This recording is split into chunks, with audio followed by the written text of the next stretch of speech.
Hello student, welcome to Vijayshree physics.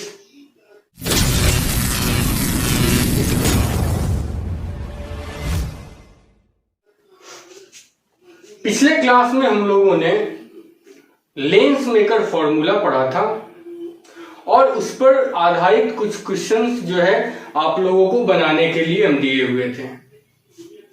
आप में से बहुत सारे स्टूडेंट्स ने उस क्वेश्चन को सॉल्व करके मैसेज किया था, बट बहुत जो है वो मैसेज नहीं कर पाए थे। तो आज हम वहीं से स्टार्ट करते हैं, उसको सॉल्व करेंगे और फिर आगे की ओर बढ़ जाएंगे।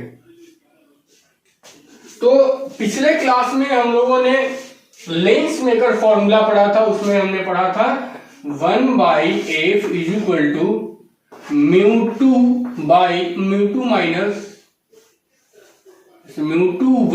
Minus 1 into 1/r1 minus 1/r2। ये फॉर्मूला हम लोगों ने पढ़ा था लेंस मेकर का। इस पर आधारित अलग अलग स्ट्रक्चर का फोकल लेंथ हम लोगों को कैलकुलेट करना था। तो सबसे पहले हम लोग कैलकुलेट करते हैं प्लेनो कनकेव लेंस का। इसका ये फर्स्ट सरफेस, ये सेकंड सरफेस। तो फर्स्ट सरफेस प्लेन है, तो फर्स्ट सरफेस का r1 इज इक्वल टू क्या हो जाएगा, इनफाइनाइट। और सेकेंड सरफेस क्या है, कर्व है। तो कर्व है और इसका सेंटर निश्चित रूप से दाहिनी तरफ होगा। तो r2 इज इक्वल टू हम लोग ले लेते हैं प्लस r। ठीक है, इस आधार पर हम लोग वैल्यू डालते हैं तो क्या हो जाएगा, 1/f is equal to μ2 minus 1 into 1/r1। r1 क्या है जी, इनफाइनाइट है। तो 1/इनफाइनाइट माइनस 1/r2। तो 1/r2 क्या है, प्लस r है। तो प्लस और माइनस माइनस ही रह जाएगा। तो यहां पे ये किसी भी संख्या में इनफाइनाइट से डिवाइड करने पर हम लोगों को जीरो प्राप्त होता है। तो ये पूरा का पूरा टर्म जीरो हो गया, ये माइनस आगे आ जाएगा। तो 1/f is equal to μ2 minus 1 और ये माइनस आगे आ गया बटा r। ये आपका आंसर हो गया। फिर हम लोग देखते हैं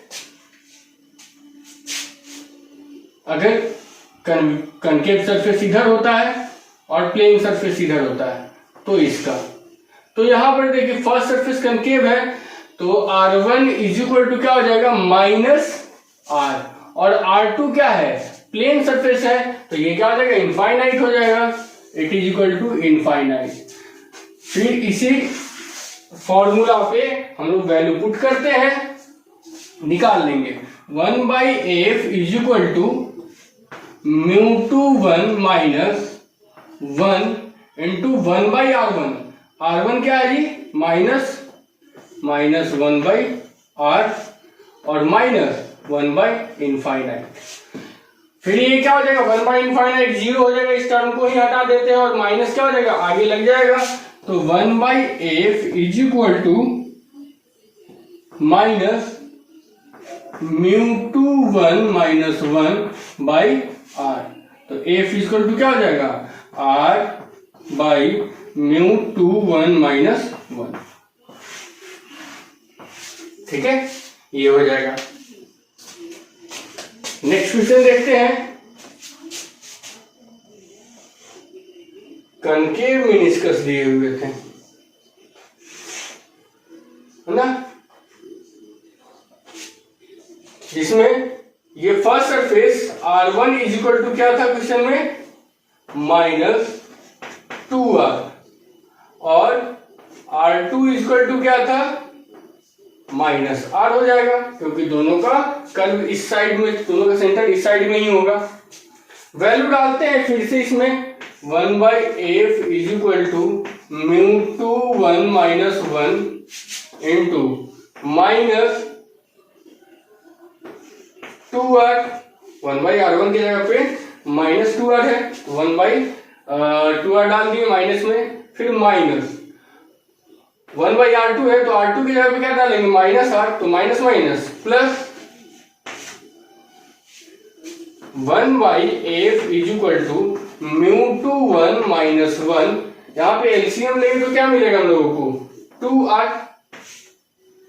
तो ये हो जाएगा -1 + 2, तो 2 से 1 जाएगा, 1 बच गया। 1/f is equal to μ2 1 - 1 into ये क्या हो जाएगा 1/2R, तो बटा 2R।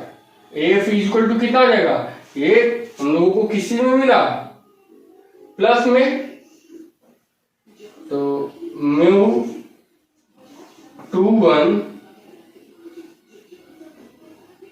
- 1/2R, ठीक है। तो ये वैल्यू हो गया आप लोगों को, इसको नोट कर लीजिए, है ना। फिर हम लोग नेक्स्ट देखते हैं स्टूडेंट। अब जो हम लोग फोकल लेंथ कैलकुलेट कर लिए, किसी भी लेंस का फोकल लेंथ कैसे निकालते हैं ये हम लोग समझ गए। अब जो है बात करते हैं पावर की। पावर के बारे में हम लोग समझे थे ना, हम लोगों ने पढ़ा था कि किसी भी लेंस के द्वारा रे को कन्वर्ट करने का जो एबिलिटी होता है ना, या फिर डाइवर्ट करने की जो एबिलिटी होती है, वो उसका पावर कहलाता है कि रे को वो कितना कन्वर्ट कर सकता है या कितना डाइवर्ट कर सकता है। तो अगर कोई रे आ रहा है ना, किसी लेंस से होकर क्रॉस कर रहा है और एयर में है, तो एयर में लाइट को वो जितना कन्वर्ट या डाइवर्ट कर सकता है, क्या उस लेंस को पानी में डालने के बाद उस लेंस से लाइट को पास कराया जाए तो क्या वो उतना ही कन्वर्ट या डाइवर्ट करेगा? बिल्कुल नहीं। वहां पर दोनों के डाइवर्जिंग या कन्वर्जिंग जो एबिलिटी है वो चेंज हो जाए। एयर में जितना कन्वर्ज या डाइवर्ज कर रहा है ना, किसी पॉइंट पे जितना केंद्रित या जितना बिखेर रहा है, वो एबिलिटी पानी में जाने के बाद चेंज हो जाता है। ये चेंज क्यों हुआ? क्योंकि लेंस का पावर चेंज हो जाता है। तो जब लेंस का पावर चेंज हो गया तो उसके डाइवर्ट करने और कन्वर्ट करने की एबिलिटी जो है वो चेंज हो जाती है ना। तो दोनों में हम लोग देखेंगे कि मीडियम में जो फोकल लेंथ है लेंस का और एयर में जो फोकल लेंथ है, क्या दोनों अलग अलग होते हैं या सेम होते हैं, या फिर दोनों के पावर में क्या डिफरेंस आता है। इन सब टॉपिक्स को हम लोग देखेंगे। तो सबसे पहले हम लोग लिख लेते हैं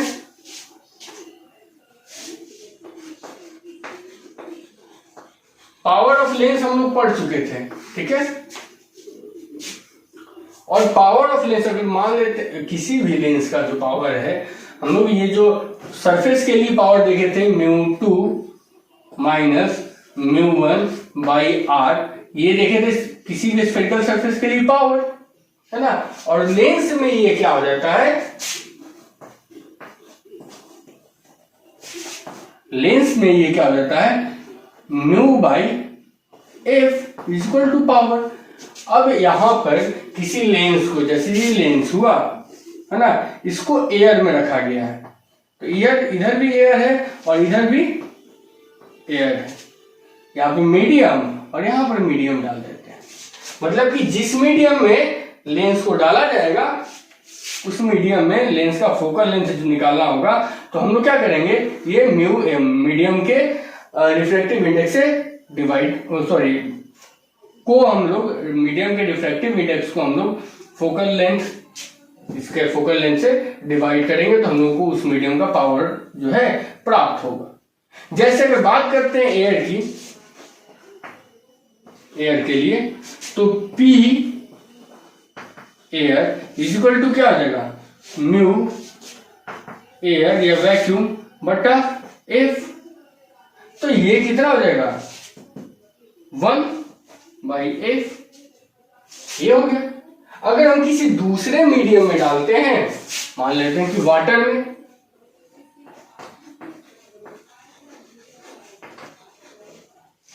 तो PW इज इक्वल टू क्या हो जाएगा म्यू वाटर बटा वाटर में इसका फोकल लेंथ। तो म्यू वाटर क्या हो जाएगा जी 4/3 एफ वाटर। और वाटर में जो फोकल लेंथ होगा वो हम लोग किस प्रोसेस से निकालेंगे, वो निकालेंगे हम लोग लेंस मेकर फॉर्मूला से। ठीक है, तो हम लोग निकाल के देखते हैं कि अलग अलग मीडियम में हमारा, जैसे कि हम कंपैरिजन करते हैं, लेंस को एयर में डाले तो उसका फोकल लेंथ एफ था, और लेंस को जब हम लोग किसी लिक्विड में डाल दिए तो उसका फोकल लेंथ एफ हो गया। तो दोनों में रिलेशन हम लोग देखते हैं। तो जब हम बात करते हैं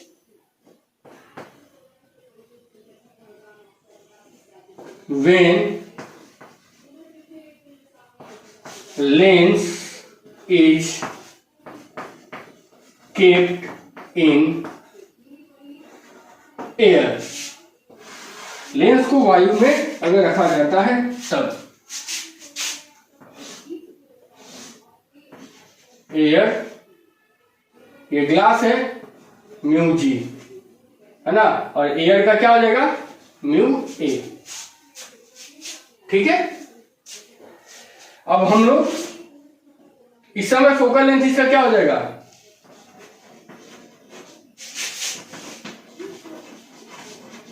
बराबर एफ। ठीक है, फोकल लेंथ बराबर एफ हो जाएगा। तो 1/f is equal to mu minus mu, चाहे ऐसे करते हैं म्यू21 होता है ना, तो म्यू21 को हम लोग लिख सकते हैं म्यू2/म्यू1 minus 1 into 1/r1 minus 1/r2, यही था ना फॉर्मूला। तो 1/f इज इक्वल टू म्यू2 क्या है इसका ग्लास म्यू जी बटा म्यू1 क्या है एयर मतलब 1 माइनस 1/r1, इसका क्या हो जाएगा माइनस आर, तो माइनस 1/r, और इसका क्या हो जाएगा प्लस आर, सॉरी ये है इसका r1 इधर आएगा ना तो प्लस होगा है ना, और माइनस, और इसका क्या हो जाएगा माइनस आर, तो माइनस माइनस प्लस 1/r। यहां पर देखिए 1/f इज इक्वल टू क्या हो जाएगा म्यू जी माइनस 1 इंटू ये कितना हो जाएगा 2/r। तो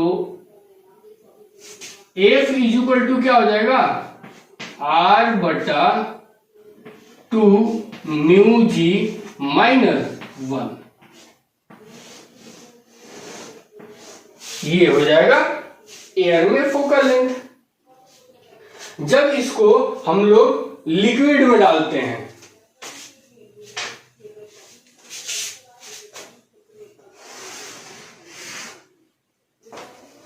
when it is kept in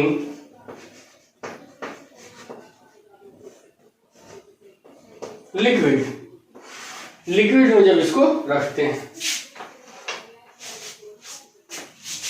तो ये हो गया लेंस म्यू जी, और ये हो गया लिक्विड तो म्यू एल। लिक्विड में हम लोग इसको प्लेस किए हैं।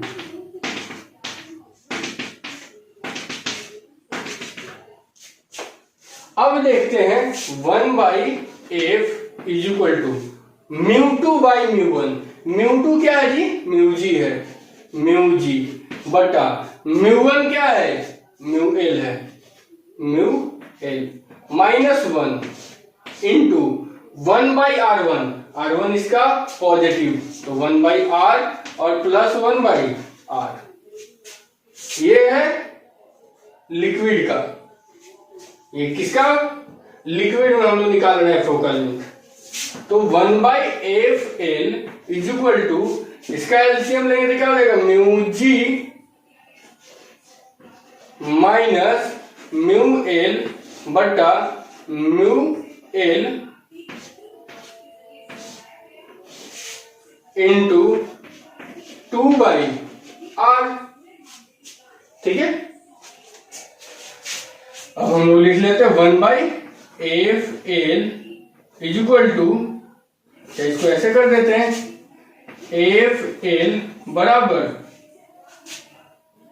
Mu L r by 2 mu G minus mu L.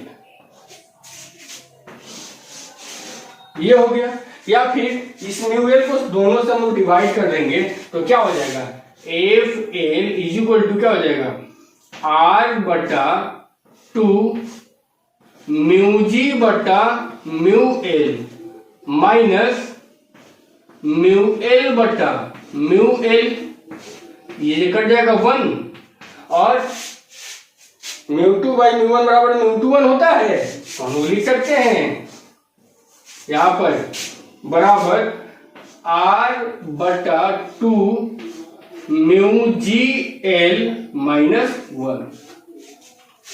तो आपके पास f एयर का निकल गया और f लिक्विड का निकल गया, तो दोनों का हम लोग रेशियो निकाल के पता कर लेंगे कि क्या रिलेशन होता है।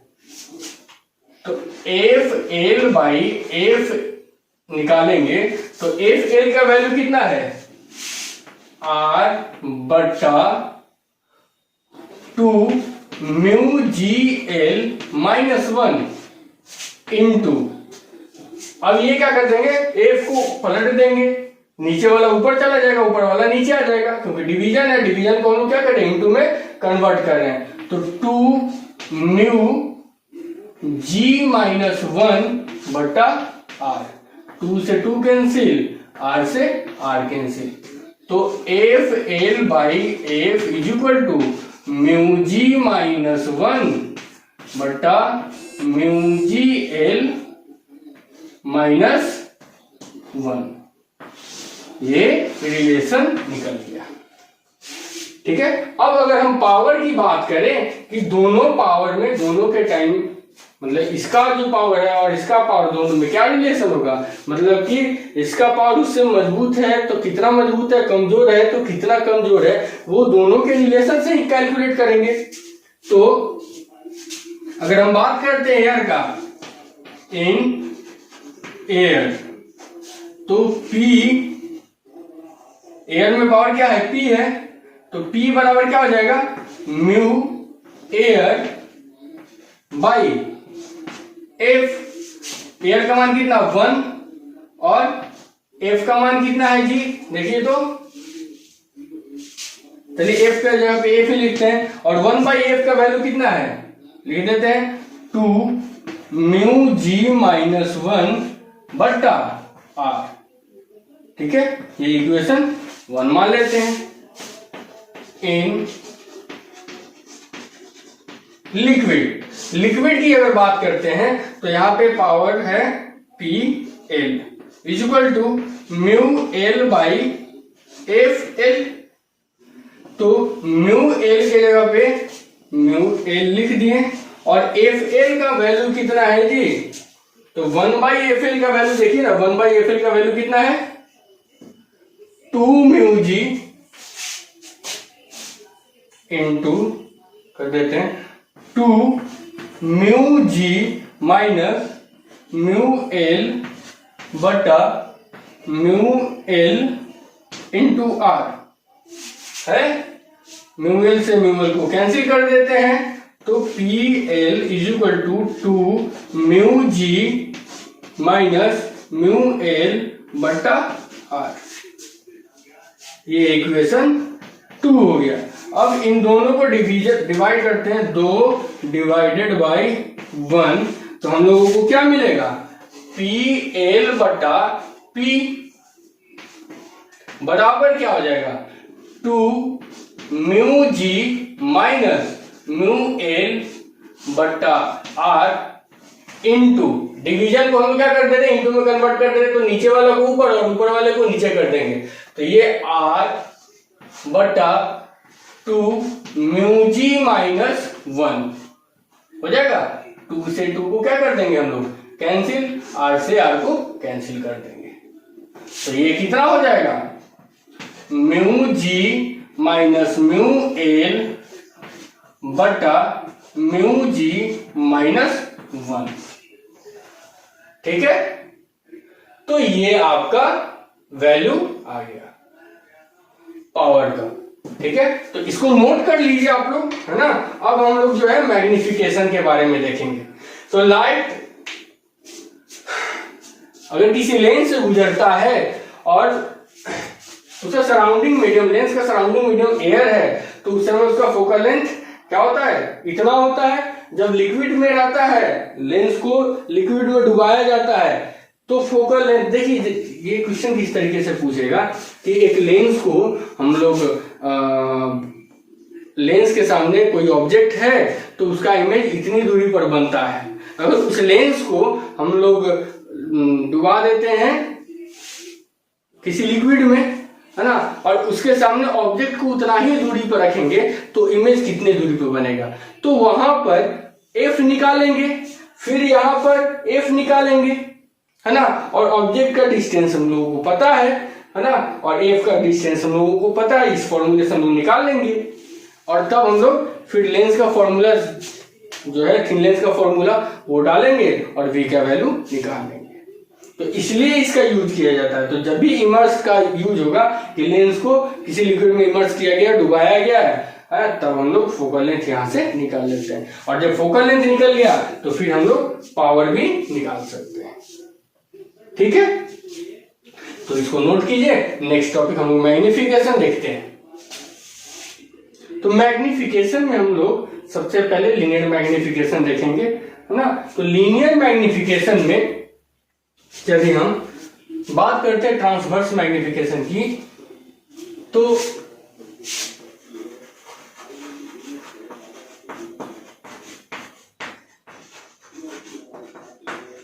मैग्निफिकेशन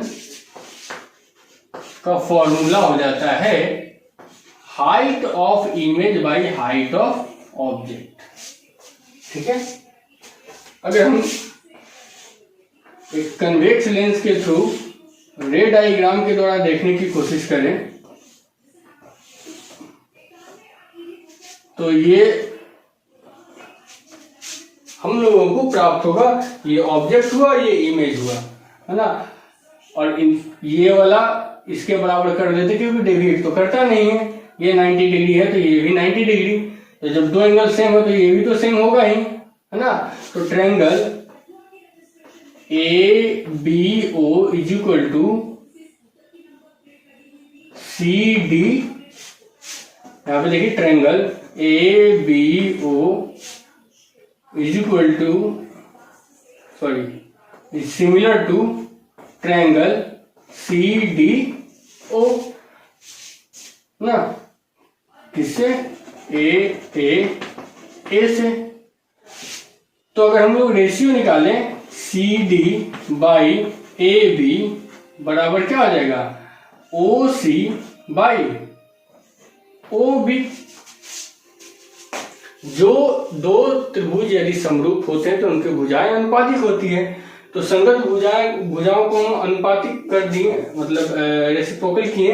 ये CD क्या है, इसका परपेंडिकुलर, ये AB क्या परपेंडिकुलर, दोनों परपेंडिकुलर को एक साथ, दोनों बेस को एक साथ कर दिए।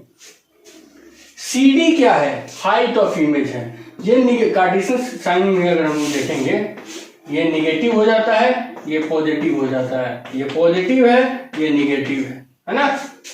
तो ये नीचे में है तो CD को क्या लिख देंगे, माइनस HI बटा, ये क्या है, ऊपर की ओर है y एक्सिस पे, तो प्लस HO बराबर OC। OC क्या है, इमेज की दूरी है लेंस से, इसको हम लोग बोलते हैं V, और ऑब्जेक्ट की दूरी को U। तो V क्या हो जाएगा, पॉजिटिव हो जाएगा, और ऑब्जेक्ट क्या है, माइनस U होगा, तो माइनस को फिर आगे डाल देते हैं, काट दी। तो HI by HO is equal to V by u, तो magnification m is equal to क्या हो जाएगा, वी बाई यू। ठीक है, अब हम लोग देखते हैं कि जब भी हम लोग मैग्निफिकेशन निकालेंगे तो उसके साइन से हम लोगों को पता चल जाएगा कि मैग्निफिकेशन जो हो रहा है तो वहां पर इमेज इन्वर्टेड हो रहा है या इरेक्ट है। अगर इमेज जो इन्वर्टेड होगा तो हम लोगों को मैग्निफिकेशन निगेटिव होगा, है ना। एम जो है वो निगेटिव होगा कब, जब इमेज रियल होगा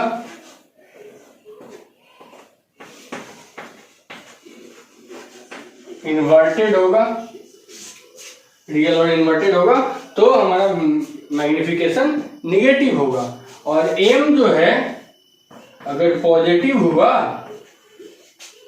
तो इमेज हमारा क्या होगा, ये कब होगा,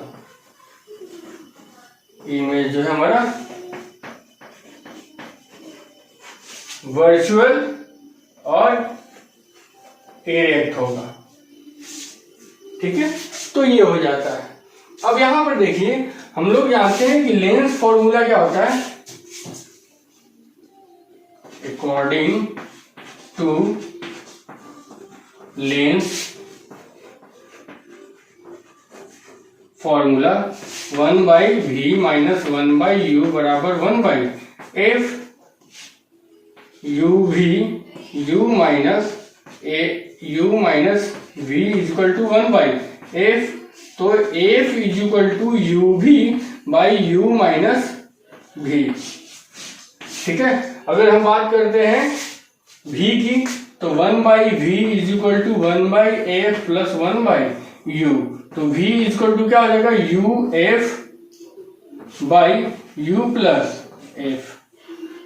ठीक है, अगर हम बात करते हैं u का तो u के लिए हम क्या करेंगे, 1/u is equal to 1/v minus 1/f।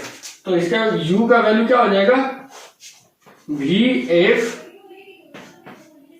1/u is equal to vf हो जाएगा और af माइनस v कर देंगे और u इज इक्वल टू क्या हो जाएगा, vf by f minus v। ये हम लोगों को u v f का वैल्यू मिल जाएगा आपको लेंस फॉर्मूला से, थिन लेंस फॉर्मूला। हम लोग मैग्निफिकेशन की बात कर रहे थे, तो मैग्निफिकेशन में जब हम लोगों को इसका यूज हम कैसे करेंगे देखते हैं। यहाँ पे मैग्निफिकेशन की बात करते हैं तो v इज इक्वल टू क्या हो जाएगा, M U, v is equal to क्या हो जाएगा, एम यू। अब इन सारे फॉर्मूला का यूज करके हम लोग m के रिस्पेक्ट में v का वैल्यू, f का वैल्यू और u का वैल्यू निकालेंगे। तो पहले इसको नोट कर लीजिए, हाँ, उसके बाद हम लोग इस कंसेप्ट पे आते हैं। तो हमें जो भी f, v और u का वैल्यू मिला इसके आधार पर मैग्निफिकेशन के टर्म पे हम फिर से u, v और f का वैल्यू कैलकुलेट करेंगे, है ना। मैग्निफिकेशन का वैल्यू क्या होता है, m is equal to v by u। ठीक है, v का फॉर्मूला क्या है, uf by u plus f into u। ठीक है, v के जगह लिख दिए और बटा में u है तो इसको इंटू 1/u, u से u कैंसिल कर दिए तो आपको m का वैल्यू कितना मिल गया, f by u plus f, है ना। m is equal to f by u plus f। ये आपको मैग्निफिकेशन का वैल्यू मिला। क्रॉस मल्टीप्लीकेशन करेंगे तो क्या हो जाएगा, M U plus M F बराबर एफ हो जाएगा। ये इधर जाएगा तो एम यू बराबर F minus M F. F को कॉमन ले लिए, एफ को अगर कॉमन ले लेते हैं तो एम यू बराबर एफ इंटू 1 माइनस एम। अगर हमको एफ का वैल्यू निकालना है तो एफ इज इक्वल टू क्या हो जाएगा, M U by 1 minus M, और अगर u का वैल्यू निकालना है तो u is equal to F into 1 minus M by M. v का वैल्यू हम लोग निकालते हैं, ठीक है। तो v इज इक्वल टू क्या हो जाएगा, v is equal to M U, तो v is equal to M, u के जगह पे हम लोग क्या डालेंगे, यहां पे देखिए f into 1 minus M, f into 1 minus M बटा m, m से m कैंसिल, तो v इज इक्वल टू क्या हो जाएगा, f इंटू 1 माइनस एम। अगर f का वैल्यू v के टर्म में निकालना हो तो क्या करेंगे, f इज इक्वल टू, ये मल्टीप्लीकेशन में इधर आके क्या हो जाएगा, डिवीजन में हो जाएगा, तो v बाई 1 माइनस एम।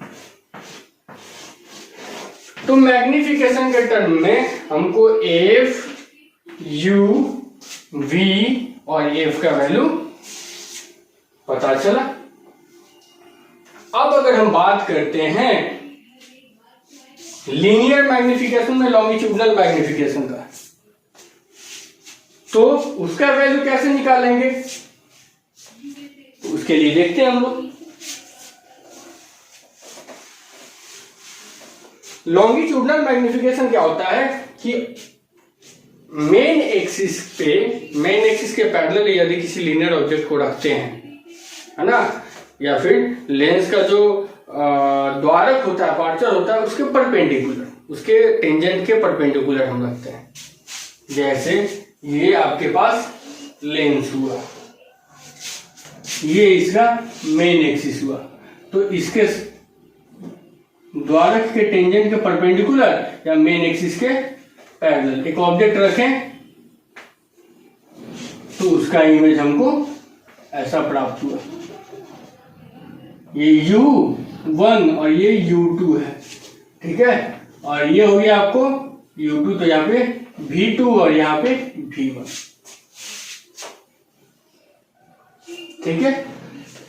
तो मैग्निफिकेशन अगर हम लोग निकालेंगे m डैश इक्वल टू क्या हो जाएगा, V2 minus V1 by U2 minus U1 या dV बाई du, ये हो जाएगा आपका मैग्निफिकेशन। कौन सा मैग्निफिकेशन, तो लॉन्गिट्यूडनल मैग्निफिकेशन। वैल्यू निकालते हैं तो हमारे पास लेंस फॉर्मूला क्या है, 1 by F is equal to 1 by v minus 1 by u, ठीक है। डिफ्रेंशिएट करेंगे, पहले इसको लिख देते हैं F inverse is equal to v inverse minus u inverse, ठीक है। अब अगर हम लोग इसको डिफ्रेंशिएट करते हैं both side, differentiate both side किसी के भी रेस्पेक्ट में हम लोग कर देते हैं, तो ये क्या है, कांस्टेंट है, तो इसको तो differentiation 0 is equal to minus 1 by we square D, और ये minus minus plus 1 by you square D U, ये माइनस वाले को इधर लेके आएंगे तो ये प्लस हो जाएगा, तो d u by you square बराबर d we by we square. इसको इधर लेके जाते हैं और इसको इधर लेके जाते हैं, तो और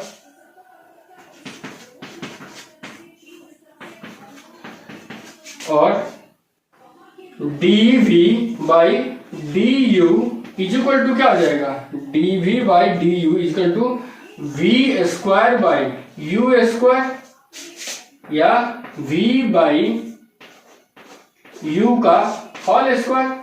अब देखिए तो dv बाई डी यू क्या है, मैग्निफिकेशन है, तो M dash is equal to क्या हो जाएगा, एम स्क्वायर बराबर v बाई यू का होल स्क्वायर। अगर हम लोग इस टर्म में लिखे u का वैल्यू कितना है जी, क्या v का वैल्यू देख लेते, v का वैल्यू कितना, uf बटा u plus F,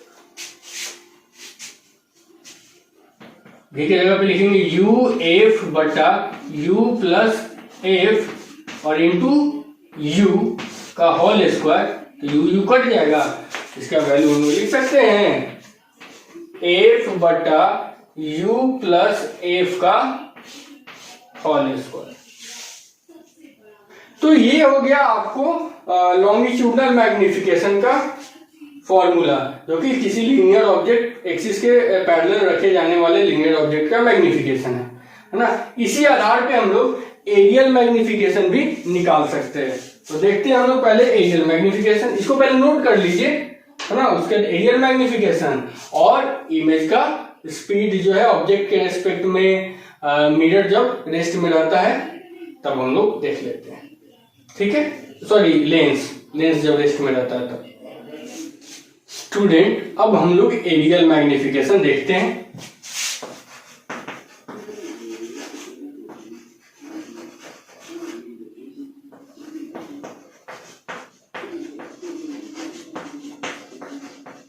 areal magnification, हमारे सामने एक कन्वेक्स लेंस है, यहां पर उसके सामने कोई 2D ऑब्जेक्ट है जिसका वो 2D इमेज बना रहा है। ये ऑब्जेक्ट का लेंथ क्या है, L है, और चौड़ाई कितना है, B है। तो इसका मैग्निफिकेशन, लेंथ वाले का मैग्निफिकेशन L डैश हो जाएगा और B वाले का मैग्निफिकेशन क्या हो जाएगा, B डैश हो जाएगा। लंबाई की बात करें तो V हम जानते हैं V इक्वल टू क्या होता है, MU, है ना। तो लेंथ की बात करें L डैश का, तो L डैश इक्वल टू क्या हो जाएगा, AM इंटू L, मतलब ML। उसी तरह B डैश इक्वल टू क्या हो जाएगा, AM इंटू B, दोनों का दोनों M गुना हो जाएगा। अब हम लोग देखते हैं area of object, area of object, इसको हम लोग ए से डिनोट करते हैं। तो ए इक्वल टू क्या हो जाएगा, L इंटू बी। अगर हम बात करते हैं एरिया ऑफ इमेज, तो इसको हम लोग किस चीज से डिनोट कर रहे हैं, ए डैश से। तो ए डैश का वैल्यू कितना है जी, L dash into B dash. तो L डैश का वैल्यू कितना है, L dash equal to AM into L और B डैश का वैल्यू है AM इंटू बी। तो कितना हो जाएगा, AM स्क्वायर L B, ठीक है। अब जो एरियल मैग्निफिकेशन होगा, तो एरियल मैग्निफिकेशन किसका रेशियो होता है, इमेज के एरिया का रेशियो, इमेज के एरिया तथा ऑब्जेक्ट के एरिया का रेशियो होता है ना। It is the ratio of area of image to area of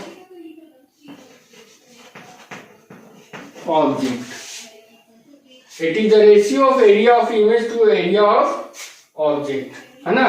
इसको हम लोग मान लेते हैं एम ए। तो एम ए इक्वल टू क्या हो जाएगा, a dash area of image बटा ए।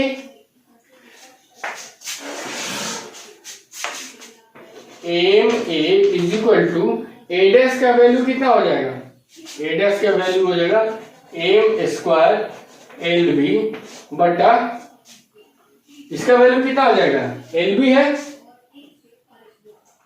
एल बी से एल बी कैंसिल, तो areal magnification equal to M square, ठीक है। ये हो जाएगा एरियल मैग्निफिकेशन का वैल्यू। तो एम का वैल्यू क्या है, M A equal to V by you का होल स्क्वायर लिख सकते हैं, या फिर areal magnification equal to F by U plus F का whole square.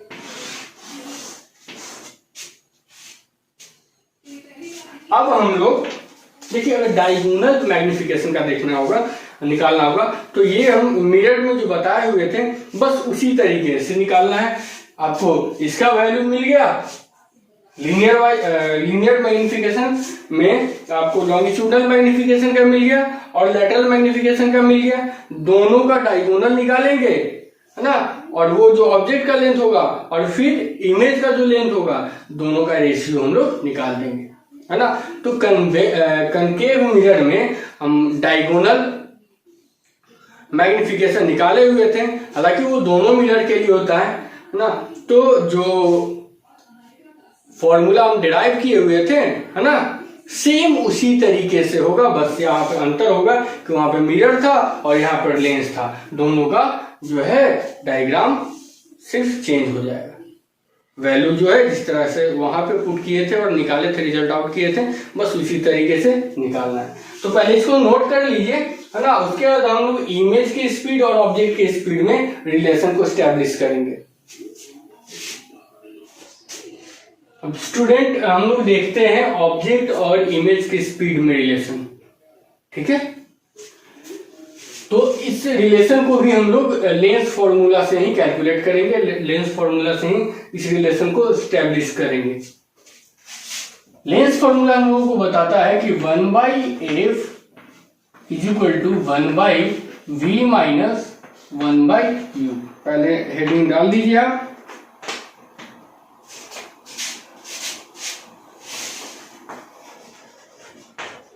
Relation between the speed of image and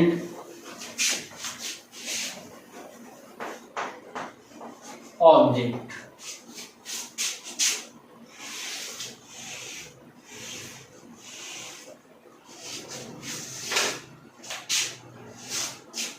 one by F is equal to 1/v minus 1/u, ठीक है।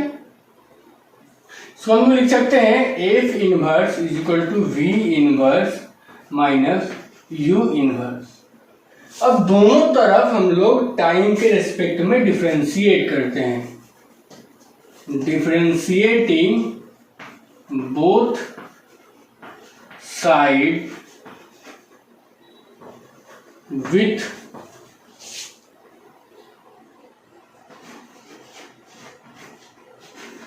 respect to time। तो d f inverse by D T बराबर d v inverse by D T minus d u inverse by D T. तो हम लोग ये देखिए F जो है वो फोकस जो है लेंस का वो कांस्टेंट हो जाता है, इसलिए इसका डिफरेंशिएशन 0 हो जाएगा। तो 0 इज इक्वल टू ये हो जाएगा माइनस 1/v² dv/dt और minus minus plus 1/u² du/dt, ठीक है। तो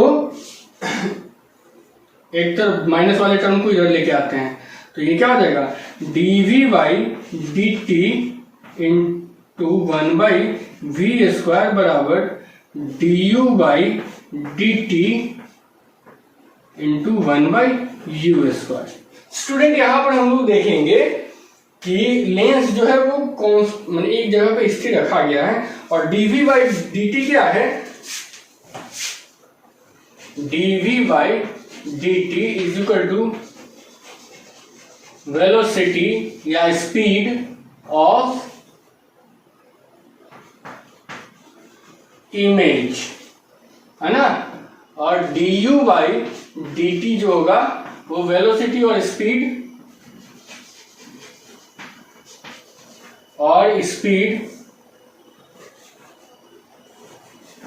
ऑफ ऑब्जेक्ट, है ना। इसको इधर लेके जाएंगे तो हम लोगों को क्या मिलेगा, dv/dt is equal to v²/u² du/dt। मतलब velocity of image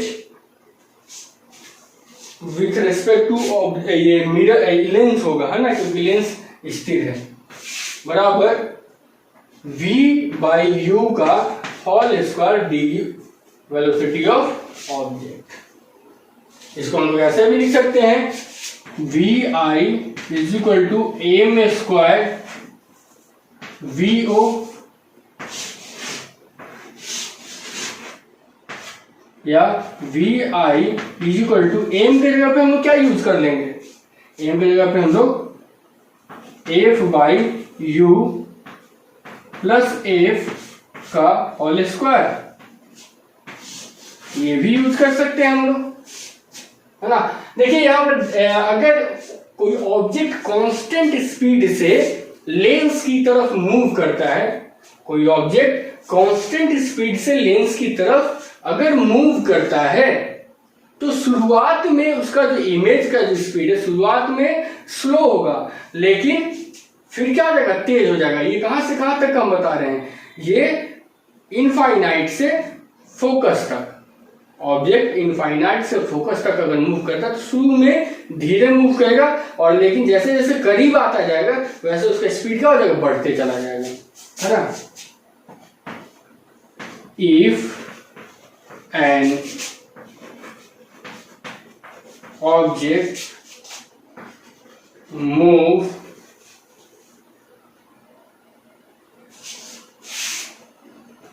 from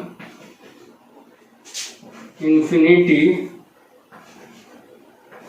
to focus, its image speed is slow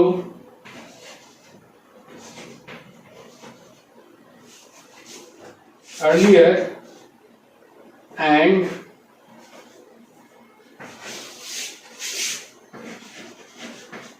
later it becomes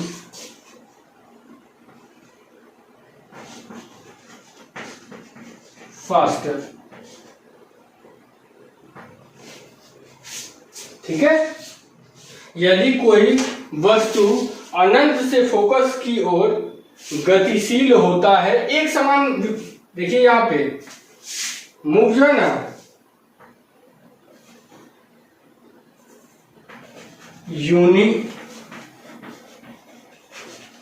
uniformly एक समान वेग से अगर गतिशील होता है, ठीक है, तो यदि कोई वस्तु एक समान वेग से अनंत से फोकस की ओर गतिशील होता है तो प्रारंभ में उसके प्रतिबिंब का वेग धीमा होता है, लेकिन जैसे जैसे समय बीतते जाता है वो काफी तेज होते जाता है। ठीक है, तो इसको नोट कीजिए, फिर हम लोग नेक्स्ट टॉपिक देखते हैं। स्टूडेंट, अब जो है कुछ इंपॉर्टेंट पॉइंट्स जो है वो डिस्कस कर लेते हैं हम लोग।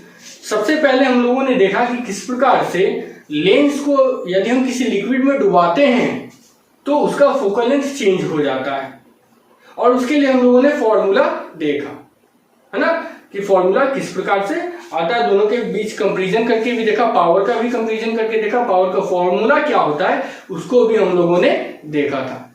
ठीक है, अगर कोई लेंस जो कि ग्लास का बना हुआ हो जिसका रिफ्रैक्टिव इंडेक्स 1.5 है और उसको वाटर में डुबोया जाता है, अगर उसका एयर में रखा जाता है तो एयर में उसका फोकल लेंथ f है, और उसको फिर हम लोग वाटर में डुबोते हैं, जल में डुबोते हैं, तो उसका फोकल लेंथ बढ़ जाता है और पावर क्या हो जाता है, घट जाता है। किसी भी लिक्विड में अगर हम किसी लेंस को डुबाते हैं तो उसका पावर घट जाता है और फोकल लेंथ बढ़ जाता है।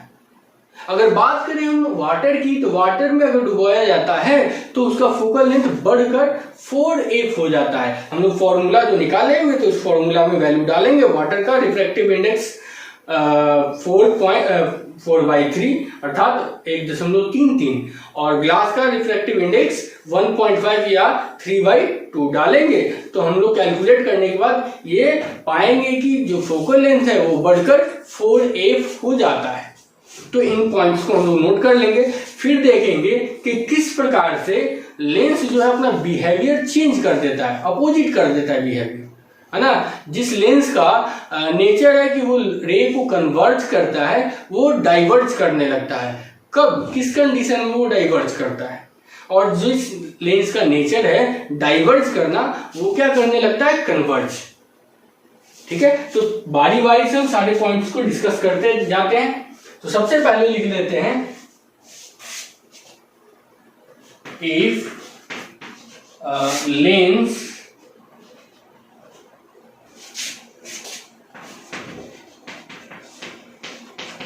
का refractive index 1.5 of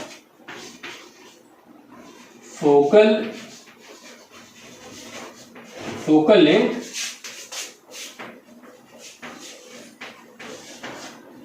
is, air में कितना है, इफ एंड इट इज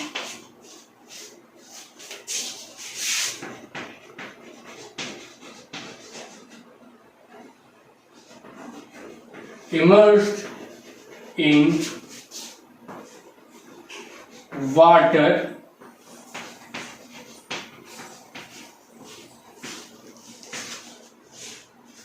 में उसको डुबोया जाता है, देन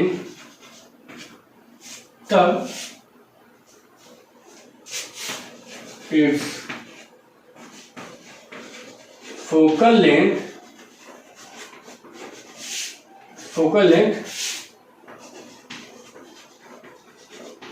becomes 4a। उसका फोकल लेंथ क्या हो जाता है, 4 गुना हो जाता है, 4f हो जाता है। यदि कोई लेंस जिसका अपवर्तनांक 1.5 है और उसका फोकल लेंथ f है वायु में, और उसको हम लोग पानी में डुबोते हैं तो उसका फोकल लेंथ बढ़कर 4f हो जाता है। ठीक है, नेक्स्ट पॉइंट है इफ लेंस इज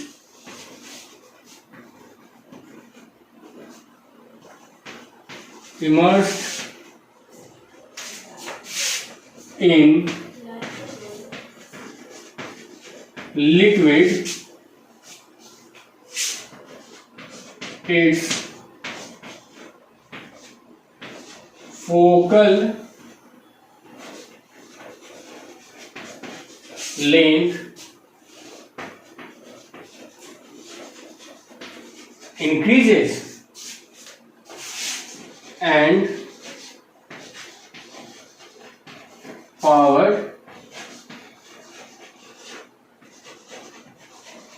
decreases। जब किसी लेंस को हम लिक्विड में डुबोते हैं तो उसका फोकस दूरी बढ़ जाता है तथा पावर घट जाता है। क्यों? क्योंकि पावर जो है P = 1/f होता है। अब देखेंगे हम लोग नेक्स्ट टॉपिक,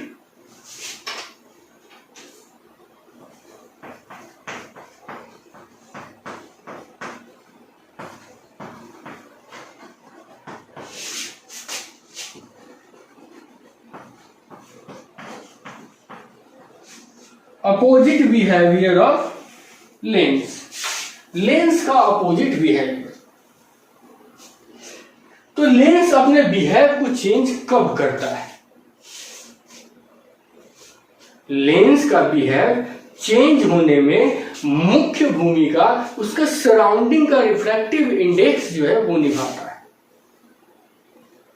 जैसे अगर आप आइस का एक टुकड़ा लेते जो कि पूरी तरह से लगभग पिघल गया, एकदम पूरा ट्रांसपेरेंट हो गया, उसको आप ग्लास में पानी भर लीजिए और ऐसे दिखाई दे रहा है, उसका सारा किनारा दिखाई दे रहा है, लेकिन जैसे ही उसको अगर आप पानी में डालते हैं वो गायब हो जाता है, वो दिखाई ही नहीं देता है, वो नहीं दिखाई देता है। या फिर कोई दूसरा भी आप ले लेते हैं, जैसे ग्लास ही है, एक बड़े से बीकर में एक छोटा बीकर डाल लीजिए, है ना, उस बीकर का जो रिफ्रैक्टिव इंडेक्स है वही रिफ्रैक्टिव इंडेक्स वाला कोई लिक्विड उसमें डालिए, देखिए कि वो गायब हो जा रहा है। जैसे जादूगर सब दिखाता है कि देखिए पानी में डाल रहे हैं ग्लास को और ग्लास गायब।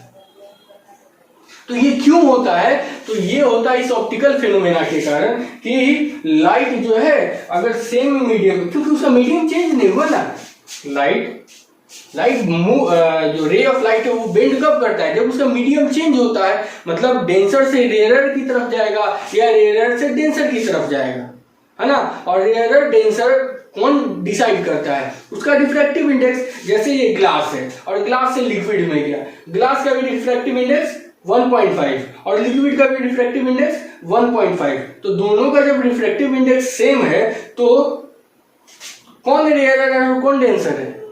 कोई रेयरर और कोई डेंसर नहीं, दोनों का मीडियम सेम है, मतलब कि वो यूनिफॉर्म मीडियम हुआ। लाइट जिस एंगल से यहाँ पे इंसिडेंट करेगा और इस मीडियम में मतलब कि जिस तरह ट्रेवल करेगा वही स्पीड से इस मीडियम में भी ट्रेवल करेगा, है ना। और वो कहीं भी बेंड नहीं करेगा। तो जब बेंड नहीं करेगा मतलब कि वो कहीं मुड़ा ही नहीं, तो मीडियम चेंज ही नहीं हुआ और इस कारण से जो उसके अंदर जो वस्तु है वो गायब हुआ दिखाई देता है ना। ये क्यों होता है? तो सराउंडिंग का रिफ्रैक्टिव इंडेक्स चेंज हो गया। जैसे देखते हैं, अगर हमारे पास जैसे हम लोग लेंस के रिफ्रैक्टिव इंडेक्स हो mu L equal to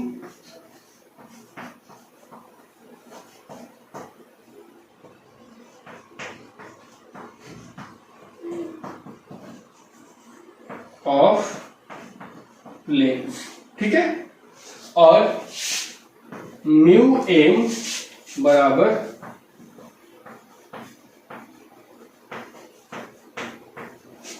refractive index of medium. Refractive index of lens और रिफ्रैक्टिव इंडेक्स ऑफ मीडियम दोनों हम लोगों को पता चला गया। अब ये आपके पास, हम सबसे पहले लेते हैं कनकेव लेंस। ये आपके पास क्या है? कनकेव लेंस है। कनकेव लेंस ये है म्यू एल और इधर जो है सराउंडिंग में म्यू एम है। मान लेते हैं कि ये एयर है, ये क्या है? एयर है, और यहां पर क्या है? यहां पर है लेंस जो कि ग्लास का बना हुआ है, ठीक है। ये सराउंडिंग है म्यू एल।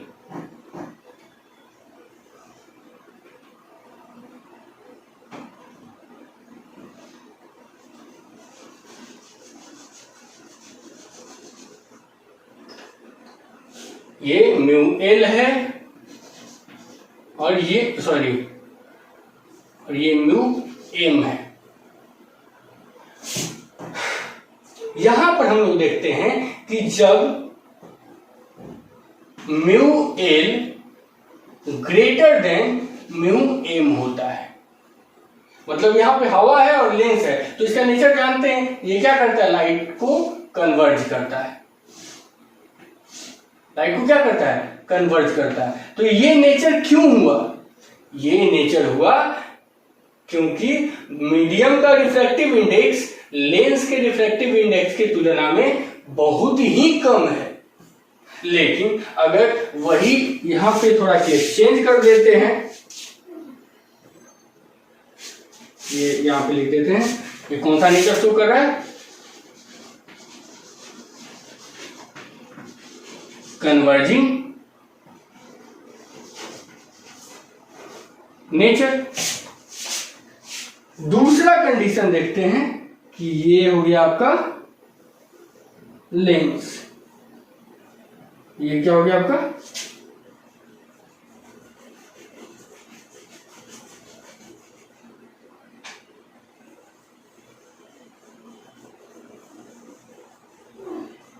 लेंस हो गया।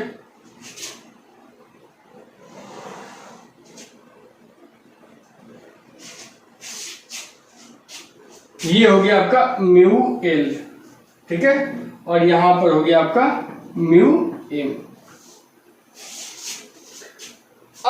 जो रिफ्रैक्टिव इंडेक्स लेंस का है वही रिफ्रैक्टिव इंडेक्स हम लोग मीडियम का कर देते हैं। मतलब सराउंडिंग का रिफ्रैक्टिव इंडेक्स लेंस के रिफ्रैक्टिव इंडेक्स के बराबर हो जाता है, तो मीडियम तो चेंज करेगा ही नहीं। तो जब मीडियम चेंज नहीं करेगा लाइट का, तो लाइट डेविएट होगा अपने एक्चुअल पाथ से? बिल्कुल नहीं होगा। मतलब ये जो रे होगा वो सीधे चला जाएगा। तो यहां पर म्यू एल जो है वो किसके बराबर हो जाएगा? म्यू एम के। तो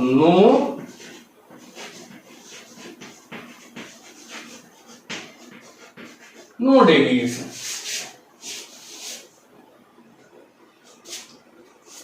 अब देखते हैं तीसरा केस, जब ये अपने नेचर से बिल्कुल उलट जाएगा। अब ये कन्वर्ज की जगह पे डाइवर्ज करने लगेगा। देखते हैं कैसे। तो ये हो गया आपके पास कन्वेक्स लेंस।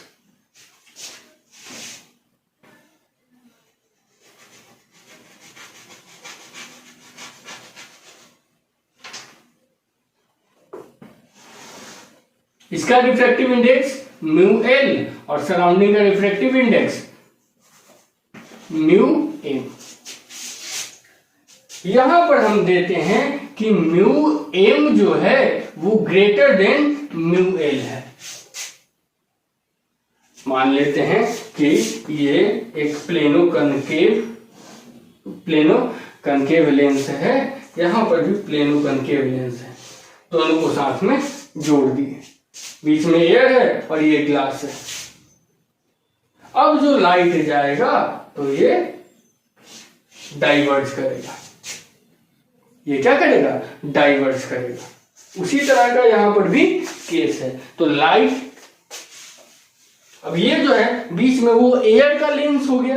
तो उसी तरीके से देखते हैं कि अगर ये कन्वेक्स लेंस है और कन्वेक्स लेंस का जो सराउंडिंग है वो उस लेंस के मीडियम से ज्यादा डेंसर है, तो ये अगर रे जो है ऐसे जा रहा है, ये अब कन्वर्ज ना करके डाइवर्ज करेगा।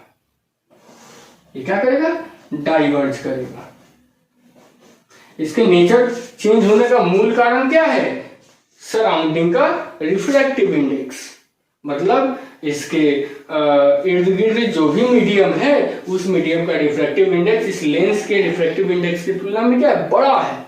इस कारण से अब लाइट कन्वर्ज ना करके डाइवर्ज कर रहा है। तो यहां पर नेचर क्या हो जाएगा? Diverging nature. ठीक है। इसी तरह से कनकेव लेंस में भी अपना नेचर चेंज करता है। ठीक है, तो उसको देखते हैं हम लोग।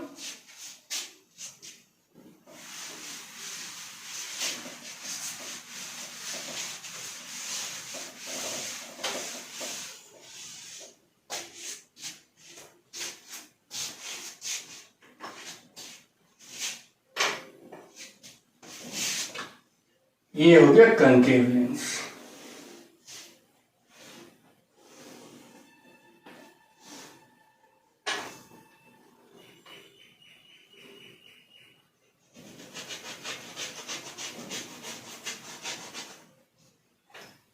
ठीक है, ये सराउंडिंग का मीडियम हो गया म्यू एम और ये इसका मीडियम हो गया म्यू एल। इसका नेचर है लाइट को डाइवर्ज करना। ये पहले केस में लाइट को क्या किया? डाइवर्ज कर दिया। ये डाइवर्ज क्यों किया? क्योंकि इसके जो सराउंडिंग का रिफ्रैक्टिव इंडेक्स था इस लेंस के रिफ्रैक्टिव इंडेक्स से कम था। मतलब mu M less than mu L. इस तरह से म्यू एल जो है म्यू एम से बड़ा है, उसी तरीके से यहां पर भी म्यू एल जो है म्यू एम से बड़ा है। तब ये डाइवर्ज किया, है ना? तब ये किस नेचर को शो कर रहा है?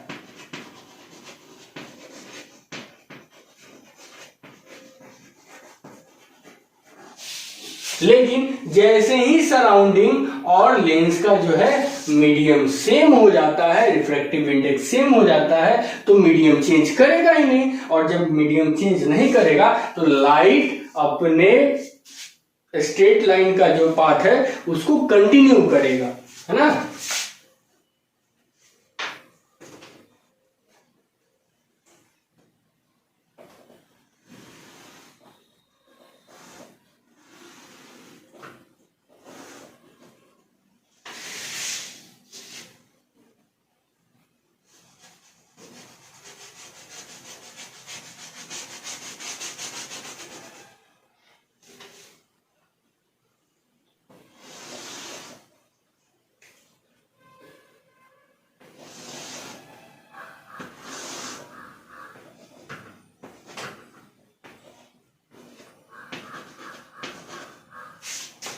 ये हो गया म्यू एम और ये हो गया ये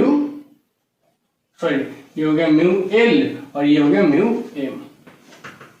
यहां पर म्यू एल बराबर है म्यू एम के, तो डेविएशन होगा? बिल्कुल नहीं, नो डेविएशन बिल्कुल नहीं होगा। फिर इसी तरीके से यहां पर देखते हैं तीसरा केस।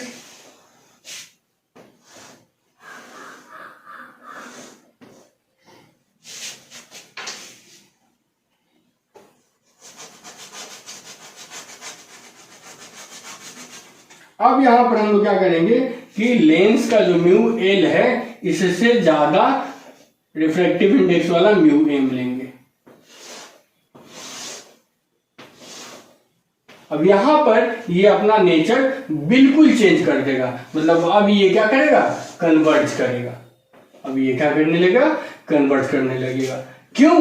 क्योंकि म्यू एम जो है वो ग्रेटर देन म्यू एल है, और इस कारण से एक concave lens converging nature show करेगा। तो इसको नोट कर लीजिए, है ना। उम्मीद है आप लोगों को समझ में आया होगा। इसके बाद नेक्स्ट क्लास में हम लोग डिस्प्लेसमेंट मेथड के द्वारा फोकल लेंथ कैलकुलेट करने का कोशिश करेंगे। फिर हम लोग पढ़ेंगे cutting of lens, silvering of lens, है ना, अलग अलग कंपोजिट लेंस पढ़ेंगे, ठीक है। और लेंस का क्या क्या डिफेक्ट हो सकता है उसको हम लोग स्टडी करेंगे।